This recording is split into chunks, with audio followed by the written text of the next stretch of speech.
CPI ഇതുവരെ നിലപാട് സ്വീകരിച്ചിട്ടുണ്ട്. ശക്തമായ നിലപാട് സ്വീകരിക്കാൻ അവർ ബാധ്യസ്ഥരാണ്. CPIയുടെ ഘടകങ്ങളും ജനങ്ങളും CPI നേതൃത്വത്തോട് ആവശ്യപ്പെടുന്നു. അവരുടെ കമ്മിറ്റിയുടെ വികാരവും അതാണ്. CPMന്റെ വലിയേട്ട മനോഭാവം നമുക്കറിയാമല്ലോ. CPI വഴങ്ങുമെന്ന് കണ്ട് കാത്തിരുന്ന് കാണാം.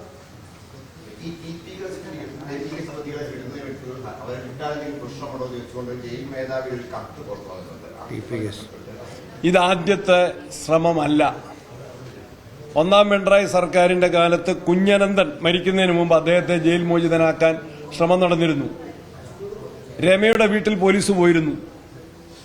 രമയുടെ വീട്ടിൽ അവിടുത്തെ തഹസിൽദാർ പോയിരുന്നു രമയുടെ അഭിപ്രായം ചോദിക്കാൻ. ഞങ്ങൾ അസംബ്ലിയിൽ അന്ന് ഞാൻ തന്നെയാണ് അടിയന്തര പ്രമേയം കൊണ്ടുവന്നത്. അതിന്റെ ലീഗൽ ആസ്പെക്ട് ചൂണ്ടിക്കാട്ടി അതിന് മറുപടി പറഞ്ഞ് മുഖ്യമന്ത്രിക്ക് ആ ഉദ്യമത്തിൽ നിന്ന് പുറകോട്ട് പോകേണ്ടതായിട്ട് വന്നു. വീണ്ടും പ്രതികളെ എന്താണ് TP കേസിലെ വിധിന്യായം? കോഴിക്കോട് പ്രത്യേക കോടതി പറഞ്ഞിട്ടുണ്ട്, ഈ ജീവപര്യന്തം എന്ന് പറയുന്നത് അവർ പൂർണ്ണമായിട്ടും അനുഭവിക്കുക തന്നെ വേണം. അതിനിടയിൽ ഒരു ശിക്ഷാ ഇളവും പാടില്ല. ഇതൊരു കോൾഡ് ബ്ലഡഡ് ബ്രൂട്ടൽ നരഹത്യയാണ്, പ്ലാൻഡ് നരഹത്യയാണ്, ആസൂത്രിത കൊലപാതകമാണ്.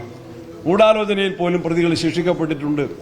അതുകൊണ്ട് ഈ പ്രതികൾക്ക് ഒരു കാരണവശാലും ശിക്ഷ ഇളവ് നൽകാൻ പാടില്ല എന്ന വിചാരണ കോടതിയുടെ വിധി നിലനിൽക്കെയാണ് നിയമവിരുദ്ധമായിട്ട് ഇപ്പോഴും പ്രതികളെ സംരക്ഷിക്കാൻ മാർക്സിസ്റ്റ് പാർട്ടി ചെയ്യിച്ച കൊലപാതകമാണ്. പ്രതികൾ വാടക കൊലയാളികളാണ്.